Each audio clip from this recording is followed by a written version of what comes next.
Hello again, ladies and gentlemen, and welcome back to another fascinating episode of the AJ Roberts Show with the London Times. As ever, we've been broadening our horizons here and looking for guests to come on from all different parts of the world to share their experiences over the last sort of 18 to 24 months, people with different expertise. Obviously, we've had a lot of doctors on, we've had a lot of scientists, we've had a lot of key personalities, but we've never had a judge on the show. So today I'm delighted to be joined by none other than Judge Rui Castro, all the way from Portugal. Good afternoon, Rui. How are you? Good afternoon. I'm fine. I'm great.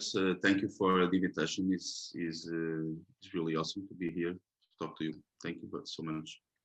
Thank you very much. And Mr. Castro has obviously been extremely busy. Some of you may have seen Judge Castro in a video where he had a bit of confrontation with some of the local police, mainly to do with their overreach during protests and that, which we've seen in a lot of countries, especially in Australia, a number of times here in the UK.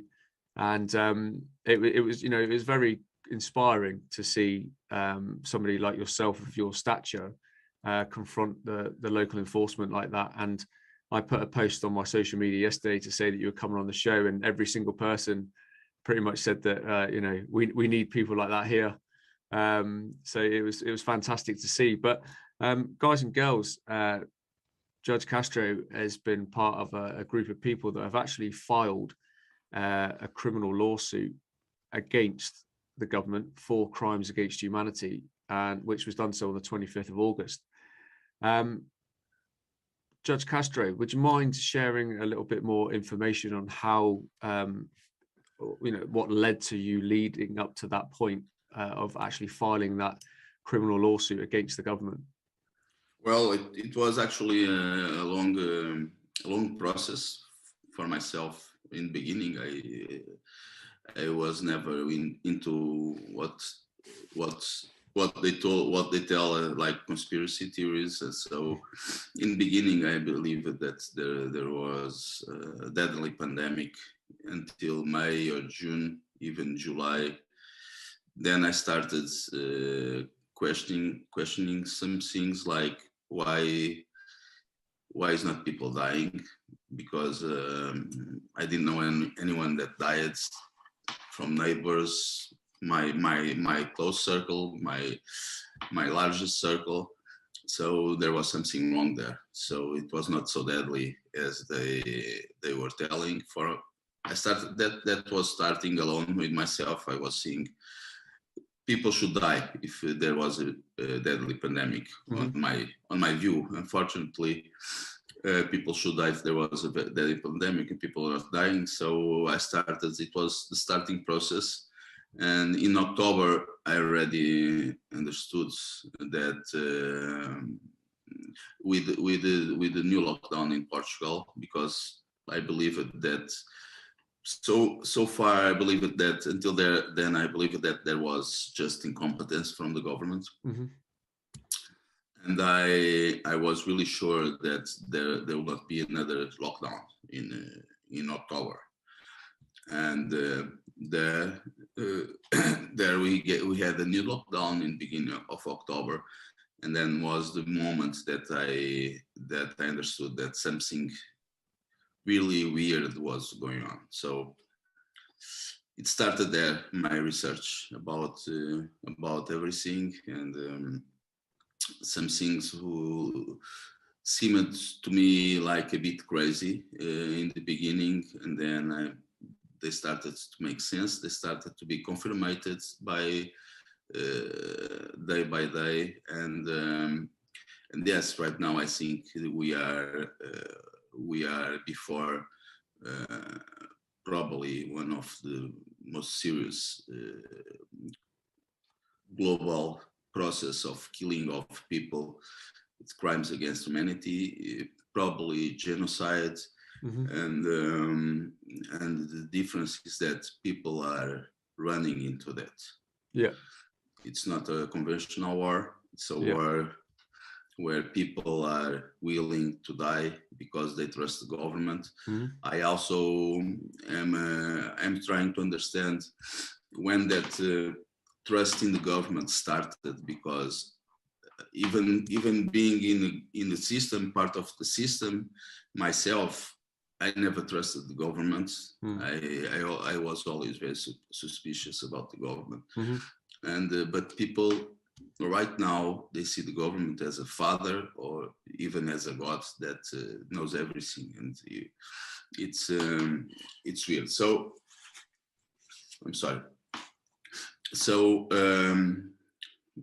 so I started to give some help with legal templates. First, for people to defend themselves against fines, against lockdown, against quarantines also. And now on the 25th of August, we filed a criminal charge against, started with the president and went down from there. In Portugal, we filed that in Portugal, and now we are preparing one for the International Criminal Court. Fantastic. And obviously, to file a criminal case against your own government for crimes against humanity is something that you probably never thought you'd ever do in your lifetime. And I'm sure there's a lot of, people in legal entities out there around the world that never thought that they'd be in the process of doing the same. There's a lot that's happening in the United States along those lines.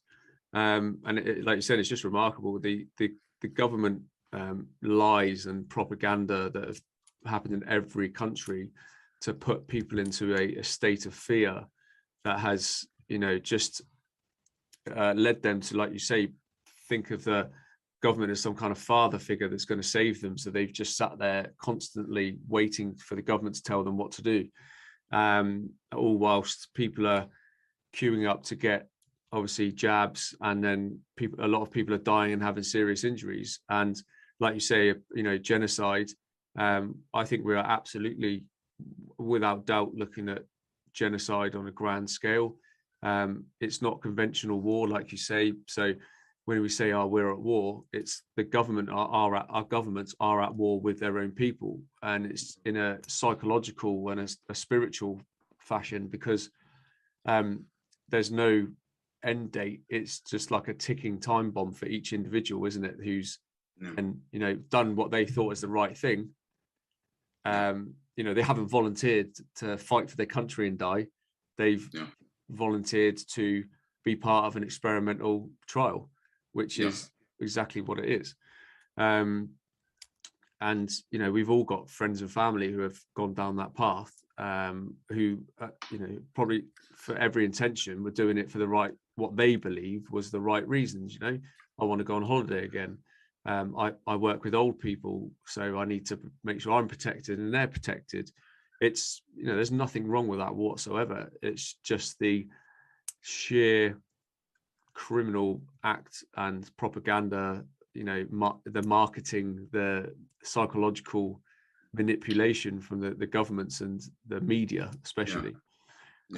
So leading up to these points where you started to gather all these evidence, has the media in Portugal been very excessive in the propaganda like they have here in the UK? I know the United States has been bad, and Australia and Canada. Has it always been quite bad in Portugal? Yeah, it's extremely bad. We don't. I believe we don't have journalists anymore here. We have propagandists, and we have I don't know how it is in UK, but we have a news agency that is sharing the main headlines every day. That is Lusa, but Lusa is controlled by 50% by the state, by the government, and then they receive, on top of that, they receive 1 million euros every month. So, and all the newspapers and the media are getting from there. Is the source of the main headlines, and all of them somehow are paid by the governments. They are very dependent on the government. Yeah. So it's impossible to have independent newspaper. And actually, I think I'm nearly sure. I don't have the proof with me still. I hope I will get the proof for that, but I'm sure that they were getting money from the companies that are selling those the substance, the so-called vaccines. Yeah. It is the same. It's the same here in the UK. So we have the BBC, and the BBC. It's their plain to see that the biggest funding that they get is from the British government, as well as the Bill and Melinda Gates Foundation, and then obviously all the main newspapers are completely funded by the government, and also the Imperial College here in the UK. So it's just a case of doing what the hand that feeds you says. Yeah, plain and simple. Yeah, what I think is that probably most of them convincing themselves, most of journalists convincing themselves, they are not paid for, we are paying you to lie because we want to kill people, and also we want to kill you because you are a nobody for us. You are part of the problem for us, but you are useful for that at the moment. But they are not telling him we are paying you to lie because we want to kill the population. They tell a story they want to believe in because money is really appealing. They want to believe in that story that is for common good, and they go on. Then they don't want to see what is happening because it's really shocking, and they are part of the system that is overrun everybody, the population.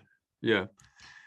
So obviously here in the UK, going back to March last year, so March 2020, that's when we had like our first sort of major lockdown, and like similar to yourself, majority of people were very much bought into the idea that there was a pandemic and you had to clean everything down, and we had to all play our part, and everybody's had their own point at which they've gone, hang on a minute, the data doesn't match up, or something's not right, like you did, and that's but then you very quickly see just how bad the propaganda and the coercion is from the media in all our countries.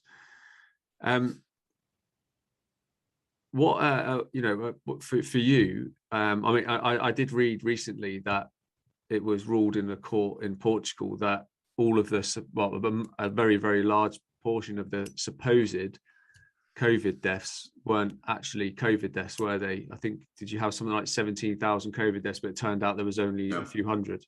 Yeah, no, 152. So 152. That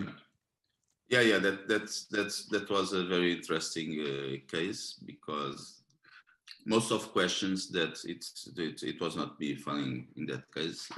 I know the lawyer that did it, but most of the questions that were asked, it was a case to explain a bit better. It was a case that they were asking the government to give some answers. They were about if there is an isolated virus, if there is proof of people of deaths, if there is proof that they died from COVID, and so on. And the government, most of the questions, the government said that doesn't have any documents, for instance, regarding the isolation of the virus. Yeah. And about the deaths, yes, we have an official number that is 17 to 18,000. And then they were saying, no, we only have 152 deaths from COVID that they were analyzed, and that's in the public right now. People don't want to see. It's unbelievable. Even before that case, even before that case to come out, I was saying already the way that the government found to count the COVID deaths, and it's a completely artificial way. Most of people died from other causes. Some of them from a car accident or appendicitis or something, but they go to the hospital. I run a PCR test on them, and then in the hospital, 99%, if you are going there and they run a PCR test on you, it's positive. So if you die there, regardless of your problem, you are a COVID death. So, and they managed to get the information from the government, and it's unbelievable. It's out there, and people don't see it. Yeah. And what you explained there and how you explained it is exactly what's happening and has happened here in the UK, United States, Canada, every other country.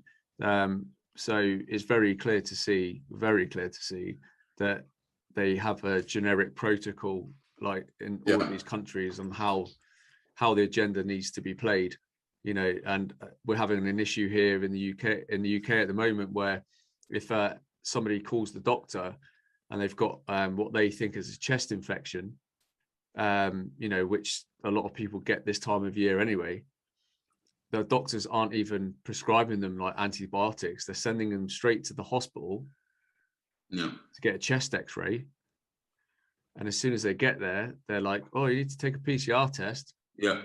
The PCR test. And we know from all the freedom of information requests that the PCR tests are being run at 45 cycles. Yeah. Which means you're looking at a 97% false positive every time. Yeah. They're being told that they're positive. They're then being asked to take remdesivir, which is a very dangerous drug. Yes. Yeah. Like here. Yeah. Yeah. And then they go to a COVID ward, and during that first few days, they start getting like acute kidney infections and lung problems because of the remdesivir. Yeah. But they're then told, because of the chest X-ray, that it's COVID that's attacking their body, and they end up on a ventilator. Yeah, that is finish them off. Yeah, and is that what's happening in Portugal as well? Yeah, the remdesivir is still in the protocol for COVID treatment in the public healthcare system. So it's kind of like that, yes. And the autopsies are forbidden here. They forbid.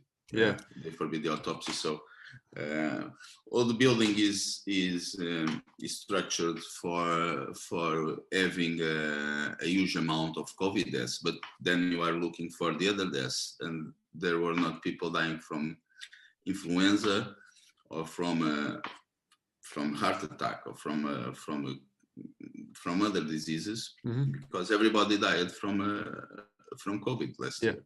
Yeah. And of course, we also have the problem that because we have such a corrupt government here, such a bunch of liars, of despicable people in the politics, we don't have we have a very poor healthcare, public healthcare system. So because they put all the efforts on COVID, there are thousands and thousands of cancers to diagnose, and people will end dying from that.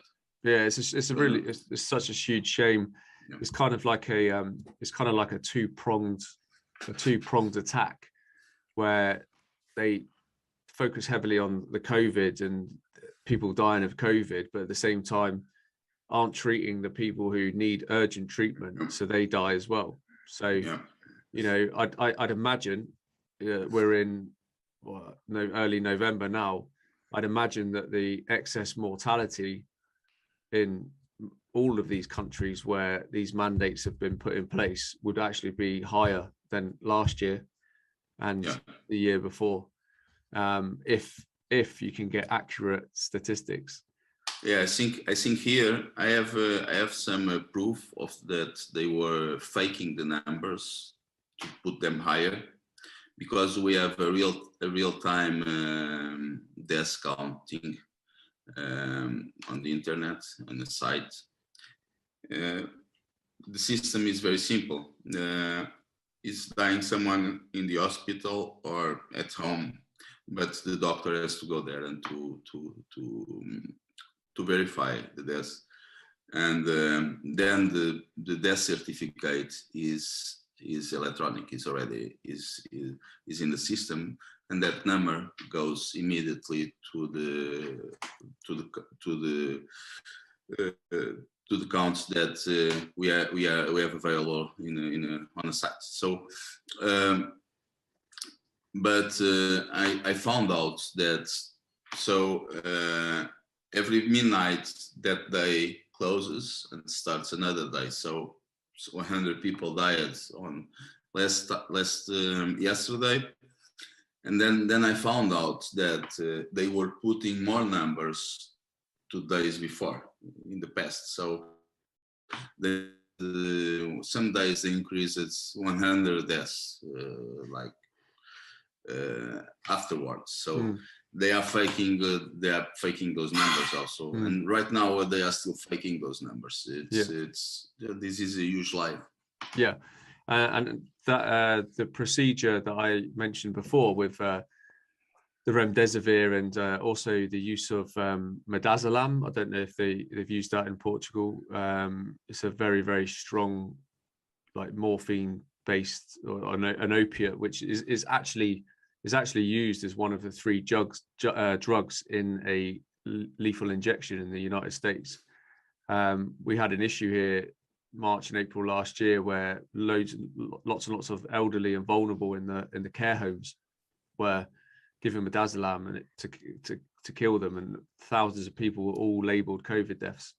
And this is where the first wave of COVID deaths came from, which was then used to scare the population, bring in mask mandates, follow the signs on the floor, et cetera, et cetera. I don't know. Sorry. I was just going to ask, at any point have you had an issue with like a very large rise of deaths in the care homes within Portugal? Yeah. That was huge, and I think it started again not long ago, but in the beginning that was huge. What happened is that they vaccinated. The first vaccination was for the elderly in the elderly homes and they were vaccinated. They started to be vaccinated in December last year. So we had a huge increase of deaths in January and February this year, that I believe, I am nearly sure, I'm trying to get proof for that, but I'm nearly sure that the ones that died in excess in the January and February this year were the old people that were vaccinated in December. And in all of them in elderly homes. And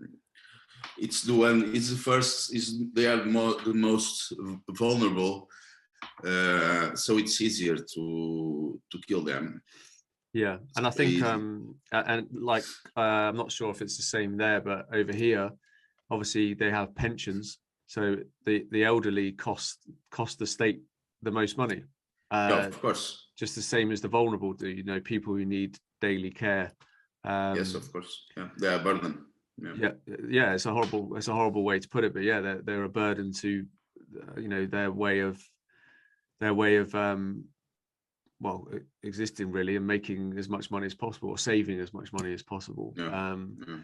And it's been the same every single time they've like rolled out, obviously the first couple of vaccinations. It was the elderly first, and the vulnerable, because they make out that they're the ones that need protecting first, they're the ones that can't look after themselves. And then obviously it goes down the age groups, and then it's the same with the booster. The booster need to have elderly, vulnerable, but now because of like what I do with the podcast, and I'm in a fantastic, amazing group of like doctors and scientists and lawyers and other people, experts from around the world. I get sent like messages on Instagram and emails every single day from people saying that their loved one had their booster, and the next day they've died, or within a week within a week they've died, or it massively magnifies the existing conditions and makes them a lot worse. And again, we're seeing another big spike in deaths, and people still can't seem to correlate that whenever there's a big increase in vaccinations issued, there's an increase in deaths. And you can't see it's in every country, it's India, Australia, in Portugal. People it's not able to see that. And in the first place, it's the first time, I think, I'm not being a doctor, so I'm not a doctor, so I may be wrong, but as I have heard several times from doctors, and very competent doctors, it's the first time in history that we are vaccinated during a pandemic, during an epidemic. It's against the rules of medicine and science. And science, exactly. And we are vaccinated in the first place, the ones that are more the most fragile, and of course it's a way to kill them. It's something that everybody that is independent, that is still independent, will say that's a way of killing people. Yeah, absolutely. It is, because it's not instant, like in World War II, in the Holocaust, and that people were all rounded up, weren't they, into large groups and kept in camps, and then they were they were killed using like obviously gas chambers or shot or whatever it may be. Whereas this is like a long lasting process that can strike whenever. And as I mentioned to you just before we went on air, just today I got a message about a young boy who plays in the local football team who's got rushed to hospital with myocarditis, inflammation of the heart, who had his jab the day before, and we're seeing it everywhere. And I got a call the other day from a nurse in a local hospital, said they've got 11 children in 2 weeks that have come in with strokes, but between the ages of 12 and 14. And in any of our lifetimes, when has that been a normal thing for loads of children to suddenly start getting strokes and heart attacks and inflammation of the heart? It's not been a thing ever. And again, but I can imagine in Portugal, just like they do in the UK, the media just suppresses it and shuts it down, so they don't let it get out to the wider public. So with going back to your court case, obviously it's an ongoing battle. If the government are to be found guilty, will it be individuals that are found guilty, or will it be the government itself? Like, how does that work? It's as it is a criminal case, is individuals. It's the people that are occupying the positions, and it's individuals always. It's not the government. There is the compensation. The government could be convicted to compensate. State could be convicted to compensate people, but as the criminal penalties is always individual. Okay. And I mean, from your experience, I mean, and I know this is like not something that happens like every week in, you know, in your role, but in your experience, what's kind of punishment would one of these individuals be looking at? Well, I think they are feeling very safe because the justice system is not prepared for a case like this, and justice system in Portugal, anyways, is not prepared for having the politicians as defendants. So. Yeah. We have had some cases, but they every time they end up like nothing with nothing. So the penalty could be up to it could be until 25 years in prison. Could be that's the penalty that is in the law. But I haven't had news from the case since I filed it, so it stopped. It's paralyzed. They are not investigating. I already added more facts and more proof, and I'm going to keep doing that. But the case is paralyzed. They are not doing anything. So that's the reason why we are preparing a criminal charge for the International Criminal Court in Hague, and we believe that we will file that in December. Yeah. And the reason why we are doing that there is because in Portugal it's stopped. It's paralyzed. They are doing nothing. Is that because do you feel that's because the justice system in Portugal is corrupt? Yeah, no doubt. And it's not only corrupt; it's corrupt in such a way that the justice system in Portugal is controlled by the Freemasons. Yeah, society. So all of them that are in politics in Portugal, they either are part of the Freemason society or the Opus Dei, that is also a Catholic secret society. And the system is completely captured, completely kidnapped by those two organizations, mostly the Freemason. And all of them are Masons, all of them. And I don't know if you have that idea, but between Masons, they consider themselves each other as brothers. Yeah. Yeah. So it's like you have a case that your brother is in there as defendants. Yeah. It just doesn't work. Yeah. We have the same issue here in the UK, with Freemasons very much being at the top of the pile when it comes to the judiciary system. You only have to go to the High Court in London and look at the flooring to see all the Masonic floor tiles. Yeah, all the symbolism and the floor tiles. It's just, it stares you right in the face. It's absolutely crazy. So do you think Portugal, just as a nation on its own, do you think Portugal are in for quite a rough winter? That if we will have right now, this winter that is coming, yeah. I think so. I think so because I believe so because I think people are really are very vulnerable to other diseases like influenza. Yeah. Influenza is always in Portugal is a problem during winter. Yeah.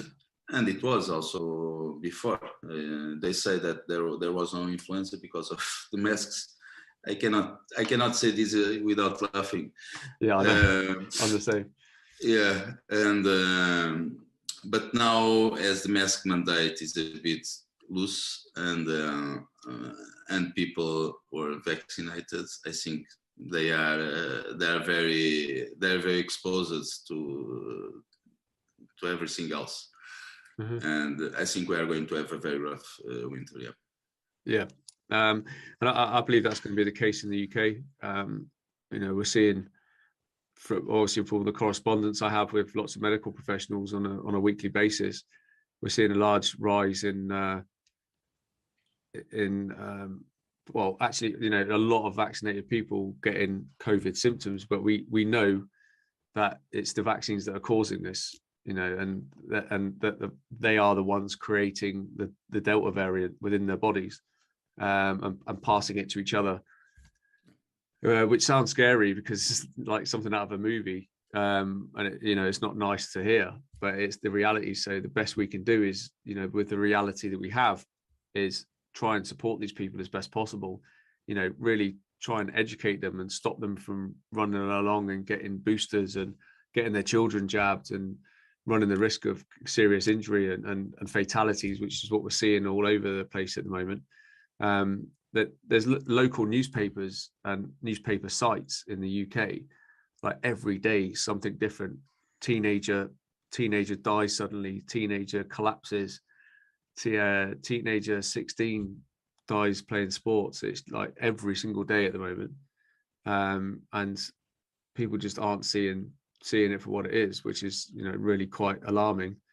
And it's the same, it'll be the same in Portugal. People don't want to accept it until it smacks them in the face, and it's one of their family members or there's one of their close friends that suddenly has a really bad reaction, because they haven't had a reaction themselves.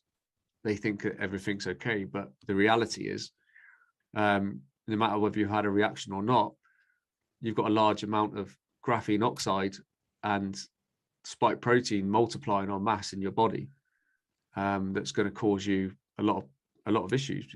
There's some fantastic protocols out there that I've seen, and I'm going to be putting onto my website, that people can do to mitigate the actual severity of spike protein, and actually boost your immune system, which is always good, because people need a solution for a horrible problem. I do believe that it's going to be a very harsh winter. I'm already kind of accepted within myself that there's going to be people I know that are going to fall very ill. It's not a nice thing. And don't forget, we isolated kids, and kids are the ones that are absorbing the virus and are weakening the viruses, and that didn't happen during last year. They are isolated in schools. They are like, the schools right now look like concentration camps. It's really sad. Yeah. And I think we've got an issue here with the schools and teachers indoctrinating the children, trying to making them feel bad if they don't do the testing, and they don't do if they don't wear masks and stuff like that. And the mask mandate's slowly creeping back into schools, because they make it almost out to be a fashion, and we know what kids are like. They don't want to look bad in front of their friends, do they? And they want to be accepted, of course. Yeah.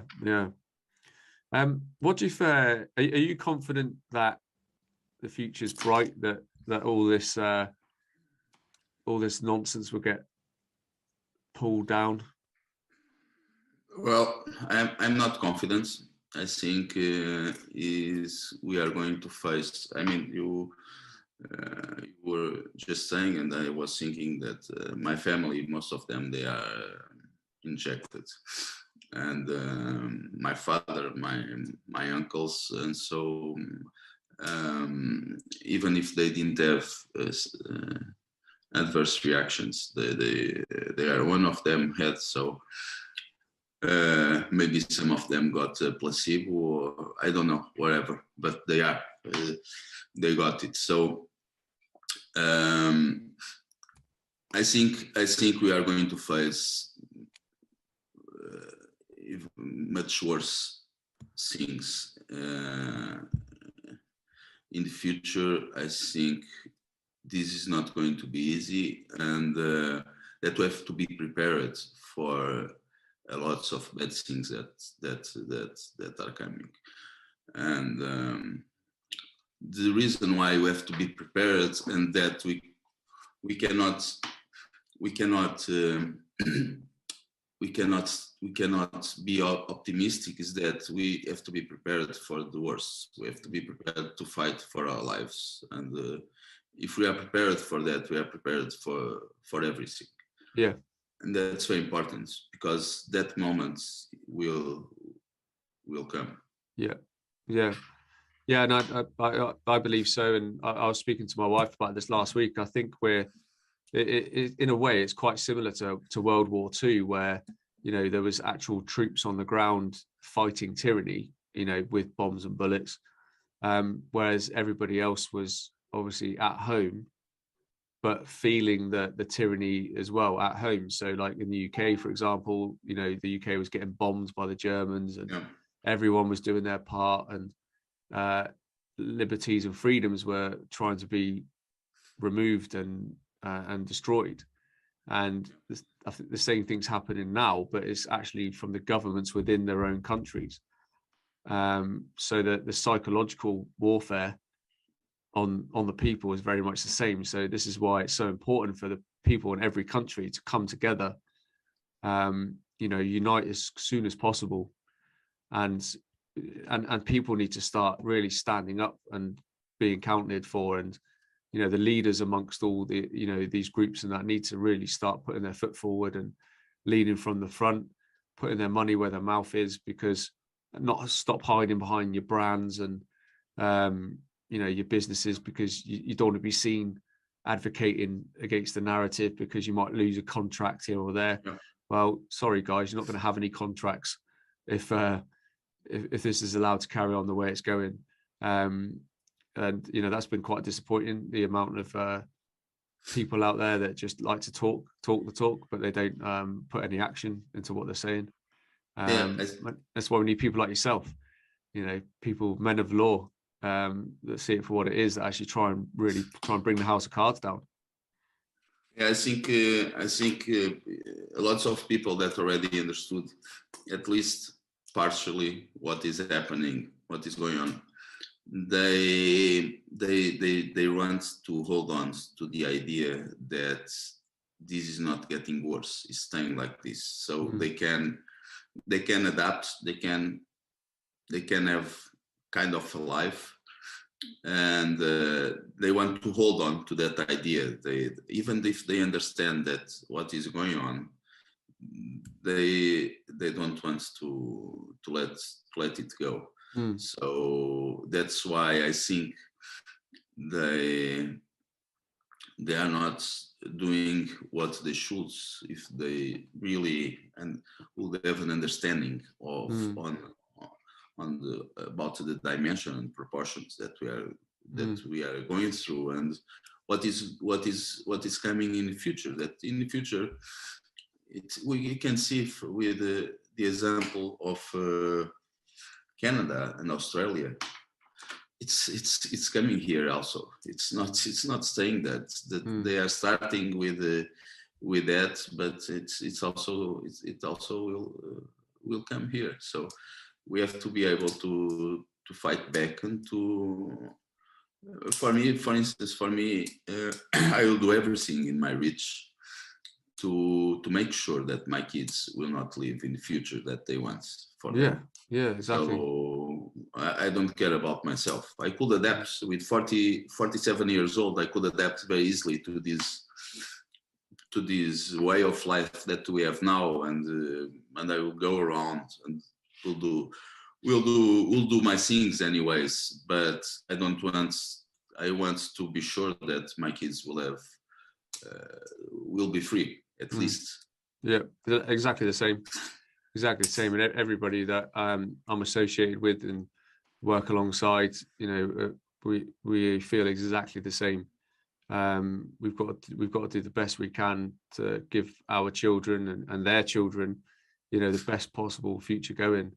And I think if you can hold on to that that faith that, you know, we can do that. I think collectively, no matter whether you're in Portugal, the UK, Australia, Canada, you know, if we can unite together with that in the forefront of our minds, that what we need to do is for the freedoms of our children, you know, for our loved ones, you know, for our elderly who have made our countries what they are. You know, if it wasn't for them, we wouldn't even be where we are. They're the ones that have built our countries up to where we are, and look how they've been treated. You know, they've been systematically trying to kill them off, and it's just absolutely disgraceful, considering that so many of our forefathers, you know, fought in World War II against tyranny for our freedoms, and it just seems that our own governments are, you know, laughing at their memories, which is disgraceful. Yeah. So yeah, I think the work you're doing is absolutely fantastic, and I'm sure everybody watching at home will agree.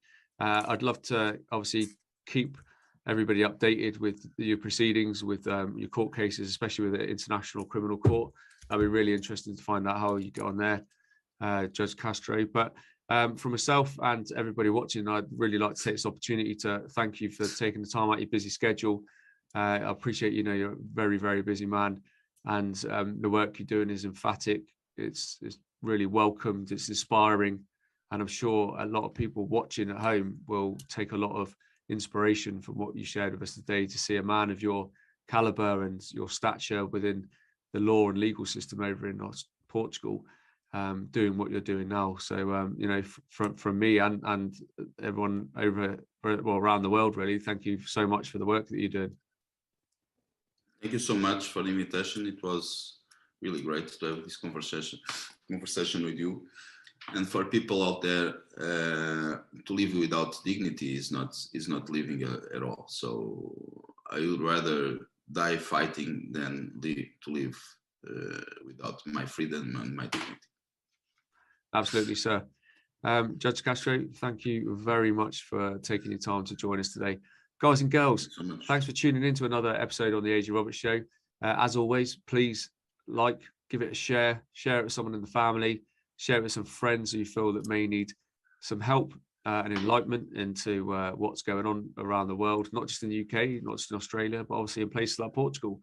And this is a clear example of what can happen when people stand up in the face of tyranny head on, toe to toe with the people that are clearly overreaching, and all very much part of this global agenda to, you know, take away our liberties and freedoms, because it is edging closer and closer to it. You just can't see it right now. Unfortunately, you don't want to be that person who sees it when it's too late. So please get amongst it, start researching, watch as many podcasts that I've done in the past as possible, and other great shows out there with amazing guests that are trying to show you the real science, the real medical side of things, the real legal side of things as to what's going on, not what the CNNs and the BBCs trying to show you. Until next time, guys, please take care, and I'll see you again very shortly on the AJ Roberts Show.